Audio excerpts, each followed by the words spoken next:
ایک اچھا شوہر کیسے بنا جائے؟ اچھا شوہر کیسا ہونا چاہیے؟ ایک کہانی سناتا ہوں جو سن کر آپ اللہ کی طرف متوجہ ہوں گے۔ تقوی کی دعوت دینے کے لیے صرف الفاظ کا استعمال نہ کریں، اس کے لیے آپ کے اعمال بھی بہت ضروری ہیں۔ میرا ایک دوست جو ایک سفر میں میرا دوست بنا، اس نے بتایا کہ وہ ایک مسلمان خاندان میں پیدا ہوا اور وہ ایسی جگہ رہتا تھا جہاں بہت سے ہندو بھی آباد تھے، مسلمان بھی تھے، اور وہ مسلمان جو صرف نام کے مسلمان تھے، جنہیں دین کے متعلق کوئی علم نہ تھا۔ ان کے درمیان جب وہ زندگی گزار رہا تھا تو وہ بھی نام کا مسلمان تھا، دین پر عمل نہیں کرتا تھا۔ اس وجہ سے کبھی ماں سے جھگڑا کرتا، مختلف گروہوں میں رہ کر ایک دو دفعہ جیل بھی گیا۔ کچھ عرصے بعد جیل میں رہتے ہوئے اس نے خدا کو تلاش کرنے کا فیصلہ کیا۔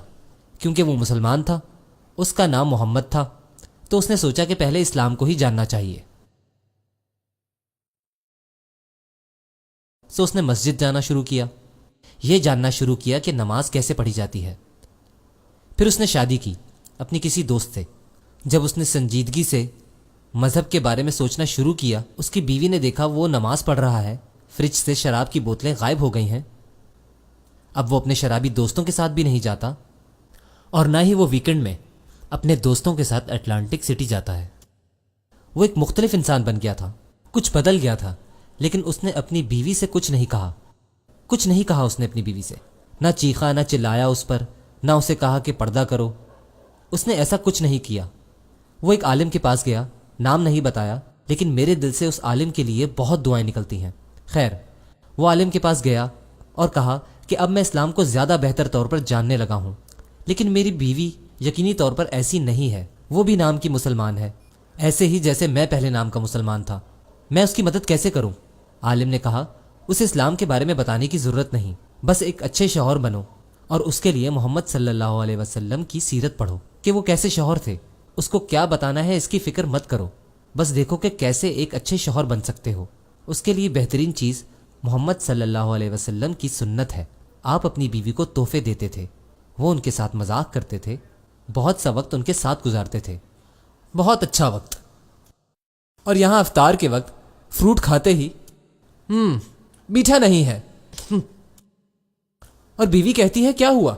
آپ کہتے ہیں کچھ نہیں۔ پھر آپ مشروب پیتے ہیں اور دیکھتے ہیں کہ اس میں چینی کم ہے۔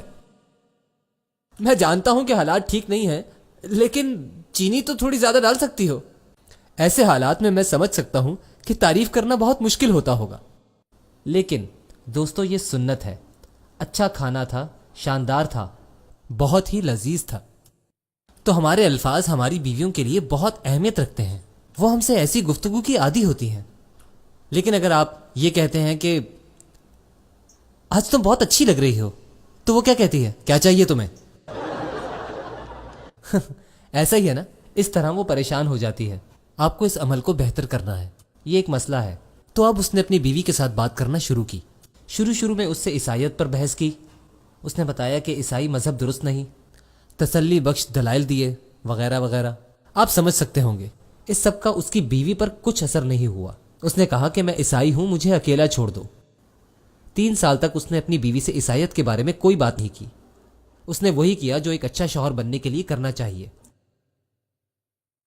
اور ایک دن وہ مغرب کی نماز ادا کر رہا تھا تو اس کی بیوی بھی اس کے ساتھ نماز پڑھنے لگی۔ وہ نماز میں تھا تو اس کی نماز خراب ہو گئی۔ تو نماز کے بعد اس نے اپنی بیوی سے پوچھا کیا ہوا؟ اس نے کہا کچھ نہیں۔ پھر اس نے کہا تمہیں مجھے بتانا پڑے گا، کیوں تم ایسا کر رہی ہو، کیا ہوا ہے؟ خیر، اس نے وہی کہا جو کوئی بھی بیوی کہتی۔ یہ بتانا مشکل تھا، لیکن پھر اس نے بتا دیا۔ اس نے کہا کہ میں نے تم جیسا شوہر نہیں دیکھا، میرا باپ ایسا نہیں تھا، میں نے تم جیسا باپ نہیں دیکھا، جس طریقے سے تم ہمارے بچوں کے ساتھ رہتے ہو، ہمارا باپ ہمارے ساتھ ایسا نہیں تھا۔ یہ بہت خوبصورت ہے، یہ مذہب غلط نہیں ہو سکتا، یہ بالکل غلط نہیں ہو سکتا، یہ ہے اللہ تعالیٰ کا تقویٰ۔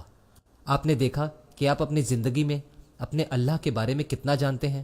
ایسا نہیں ہے کہ آپ نے کتنی آیات یاد کی ہیں، کتنی احادیث آپ کو یاد ہیں، آپ کو دوسروں کو بتانے کے لیے کتنا علم ہے، آپ کے پاس عالموں کے کتنے اقوال ہیں دوسروں کو بتانے کے لیے۔ یہ صحیح طریقہ نہیں ہے۔ آپ اپنی زندگی کیسے گزار رہے ہیں اس کو لوگ دیکھ سکتے ہیں، اور اس سے تقوی کا حق ادا ہو جاتا ہے۔